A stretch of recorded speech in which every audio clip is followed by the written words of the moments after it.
Hello everyone, welcome back to my YouTube channel. आज जो हम बात करने वाले हैं मॉडल वैलिडेशन के अंदर एक बहुत ही इंपॉर्टेंट टेक्निक होती है, क्योंकि मुझसे रिसेंटली काफी सारे कमेंट्स में पूछा गया है कि बैक टेस्टिंग क्या होता है। तो आज का टॉपिक होने वाला है बैक टेस्टिंग। आपको मैं थोड़ा इजी में समझाऊंगा, इजी तरीके से समझाऊंगा कि बैक टेस्टिंग होती क्या है और मॉडल का जो लाइफ साइकिल है उसमें जो मॉडल वैलिडेशन की जो टीम्स होती हैं वहां पे जब बैक टेस्टिंग की बात आती है तो वो बेसिकली क्या प्रोसेस करते हैं। तो सिंपल और सरल तरीके से अगर बैक टेस्टिंग समझनी है, इस वीडियो के एंड तक बने रहना मेरे साथ। बिना किसी चीज पे टाइम वेस्ट करे डायरेक्ट बैक टेस्टिंग की तरफ चलते हैं। So this is the topic, back testing. But back testing है क्या, तो उसको समझने से पहले आप सबसे पहले समझो, जब एक मॉडल डेवलप होता है ना तो उसके लिए एक टीम होती है जो होती है मॉडल डेवलपमेंट टीम। जब ये मॉडल डेवलप करके हैंड ओवर करती है तो उस मॉडल को आपको मंथली या क्वार्टरली लेवल पे रन करना पड़ता है। उसके लिए सेपरेट टीम होती है और कई बार मॉडल डेवलपमेंट भी वो करती है। बट इसको वैलिडेट करने के लिए बैंक्स के अंदर एक सेपरेट टीम होती है जिसको कहा जाता है मॉडल वैलिडेशन टीम। अब ये जो मॉडल वैलिडेशन टीम है, ये इस मॉडल को जो यहां से बन के आते हैं उनको रिव्यू करती है, उनके ऊपर प्रॉपर डॉक्यूमेंटेशन तैयार करती है। जितने भी वैलिडेशन चेक्स हैं, जीनी कोएफिशिएंट, पीएसआई, एवरीथिंग ये परफॉर्म करते हैं एंड उसके बाद उसकी जो रिपोर्ट्स होती हैं वो सबमिट करते हैं किनको, मॉडल ओनर्स को, जो कि मोस्टली यूएस या फिर जिस कंट्री के बैंक के लिए आप काम कर रहे हो उस कंट्री के लोग होते हैं, सीनियर एग्जीक्यूटिव बैंक के मॉडल एमओ, इनको मॉडल ओनर भी कहा जाता है।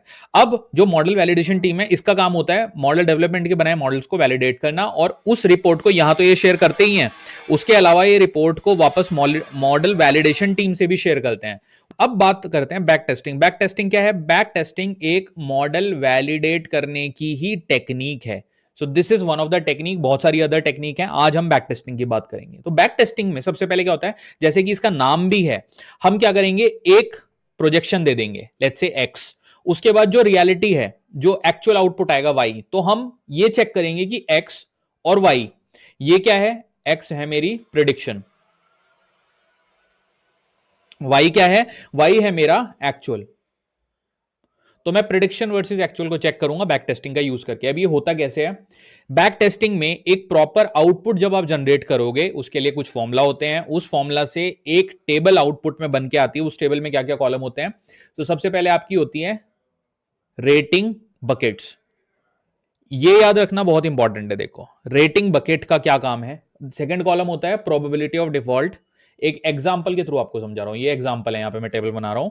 Rating bucket PD, then number of loans या फिर नंबर ऑफ क्रेडिट कार्ड, कुछ भी हो सकता है। देन होता है यहां पे नंबर ऑफ डिफॉल्ट्स, ये एक सेपरेट कॉलम है। उसके बाद आते हैं आपके ODR, observe default rate, ODR, इसको कहेंगे हम ऑब्जर्व डिफॉल्ट रेट। तो देखो भैया आपकी ये बन गई टेबल, ठीक है, ये टेबल के हमारे कॉलम है। अब हर एक कॉलम की एक डिफरेंट वैल्यूज होंगी हर एक कस्टमर के अगेंस्ट। तो ये बेसिकली सारा कस्टमर टेबल है, ये आप ये समझो कस्टमर लेवल पे ये टेबल बनी है, उसमें ये सारी वैल्यूज हैं। अब मैं 4 बकेट ले लेता हूं फॉर एग्जांपल। आप जब मॉडल बनाओगे, वैलिडेट करोगे बेसिकली, तो वहां पे आप बकेट्स डिफाइन कर दोगे। लेट्स से मैंने 4 बकेट बनाई, ए बी सी डी। अब जो बकेट है वो रिस्कीनेस के बेसिस पे बनी है, ठीक है। तो इसमें मैंने जो ए बकेट है उसमें जो पीडी की वैल्यू है लेट्स से 2% आई है, ठीक है। उसके बाद उससे थोड़ा कम पीडी की वैल्यू आई है बी बकेट में 1.5%, एंड देन उसको थोड़ा और कम कर देते हैं सी में 0.5%। मतलब धीरे धीरे पीडी की वैल्यू में कम करके मैंने बकेट्स बना लिए हैं। उसके बाद डी बकेट में और पीडी की वैल्यू थोड़ी और कम कर देते हैं, मतलब उतना ज्यादा कम प्रोबेबिलिटी ऑफ डिफॉल्ट है बकेट वाइज। तो सबसे ज्यादा प्रोबेबिलिटी ऑफ डिफॉल्ट की बकेट है बकेट ए आपकी। ये हमारी प्रिडिक्टेड वैल्यू है, ठीक है। दिस इज द प्रिडिक्शन, ये है आपकी प्रिडिक्शन वैल्यू। बकेट वाइज हर एक बकेट में मल्टीपल कस्टमर है। उसके बाद नंबर ऑफ लोन्स आप कुछ भी ले सकते हो। लेट्स से कि यहां पे 1000 लोन है जिसमें पीडी 2 है, देन हमारी बकेट में है 800 लोन 1.5% पीडी में। देन यहां पे आप ले लो लेट्स से 700, और मेजॉरिटी ऑफ द लोन जो है वो इसमें है 1200। सबसे ज्यादा जो लोग हैं उनकी probability of default, come probability of default वाले लोगों को आपने बकेट डी में डाल दिया, ठीक है। अब यहां पे नंबर ऑफ डिफॉल्ट, मतलब इनमें से कितने लोगों ने डिफॉल्ट किया 1000 में से, लेट्स से यहां पे 22 लोगों ने डिफॉल्ट कर दिया, देन यहाँ पे 10 लोगों ने डिफॉल्ट कर दिया, देन यहाँ पे 5 लोगों ने कर दिया, यहाँ पे 3 कर दिया। देखो जैसे जैसे प्रोबेबिलिटी ऑफ डिफॉल्ट कम होती जा रही है, नंबर ऑफ डिफॉल्ट, मतलब ये मैपिंग करो, ये अभी तक पूरी प्रिडिक्शन चल रही है, ये हमारी प्रिडिक्शन की मैपिंग है। प्रोबेबिलिटी ऑफ डिफॉल्ट जितनी कम है उतना ज्यादा आपके नंबर ऑफ डिफॉल्ट भी कम होते जा रहे हैं। जैसे जैसे देखो ये ट्रेंड देखो, इसको ग्राफ पे भी बना सकते हो आप, ये ट्रेंड नीचे जा रहा है तो ये भी ट्रेंड नीचे जा रहा है। अब बात करते हैं ओडीआर की। जब आप मॉडल रन कर दोगे तो वैलिडेट कैसे करोगे? रन करने के बाद मॉडल रन हो चुका है, अब आपके पास आउटपुट आ चुका है, अब आप क्या करोगे? ओडीआर की वैल्यू निकालोगे। लेट्स से मैं इसको रेड कलर में लिखता हूं, जैसे ओडीआर की जो वैल्यू है लेट्स से यहां पे आई है 2.2%, ये भी पीडी है, this is again PD, but ये ओडीआर वाला पीडी है। ओडीआर मतलब जो मैंने आपको अभी फुल फॉर्म बताई है, ओके। ये आपका है क्लोजेस्ट वैल्यू, हम चेक करेंगे। अब हमें अभी के लिए आप इतना अंडरस्टैंड करो कि this is something which we are calculating, simple, ठीक है। नाउ यहां पे इसकी जो वैल्यू है 2.2 आई है, देन आई है आपकी 1.25%, which is again close to 1.5, then आपकी वैल्यू आई है 0.7%, ये भी क्लोज आई है, क्लोज इनफ है, एंड देन आपकी वैल्यू आई है 0.25%। अब observe default rate, observe default rate को मैच करो पीडी से, सबसे क्लोजेस्ट वैल्यू क्या है वो चेक करना होता है। तो सबसे पहले इस टेबल को यहां पे कंप्लीट कर दो। आपने बकेट में कस्टमर डाले, हर एक बकेट की आपने रेटिंग दे दी, हर एक बकेट की पीडी वैल्यू है, नंबर ऑफ लोन्स भी डिफाइन है, सब कुछ डिफाइन हो चुका है, कैलकुलेट कर लिया, ठीक है। अब हम क्या चेक करेंगे? हम चेक करेंगे कि ऐसी कौन सी वैल्यू है जहां पे पीडी सबसे ज्यादा क्लोज है ओडीआर के। अब ये जो हम टेस्ट करते हैं, क्लोजनेस चेक करते हैं कि एक्चुअल वर्सेस प्रेडिक्शन। यहां पे 3 टेस्ट यूज होते हैं इसको चेक करने के लिए। सबसे पहले यूज होता है chi square.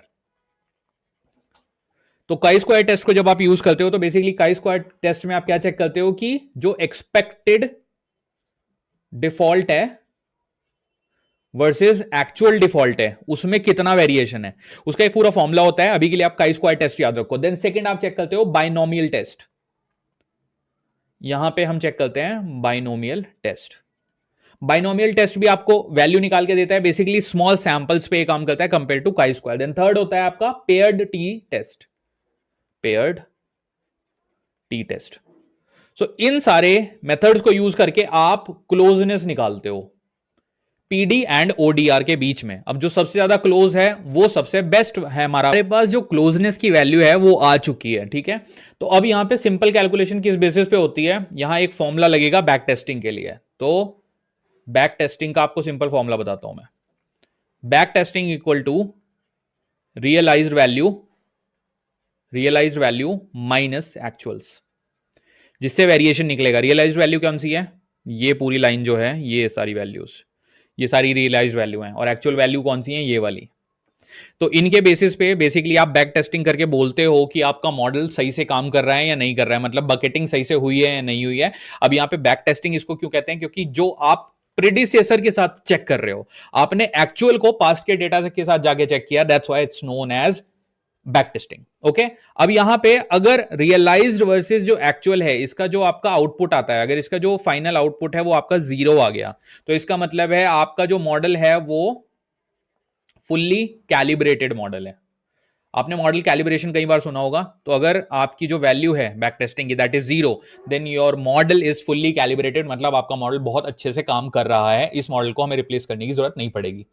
So this is layman language में मैंने आज आपको बैक टेस्टिंग समझाया, इजीएस्ट तरीका पॉसिबल था जो मुझे लगा। सो आई होप ये वीडियो पसंद आया होगा। वीडियो पसंद आया ना तो चैनल को सब्सक्राइब करे बिना बिल्कुल मत जाना, लाइक कर देना और कमेंट करके कोई क्वेश्चन हो तो पूछ लेना 100%।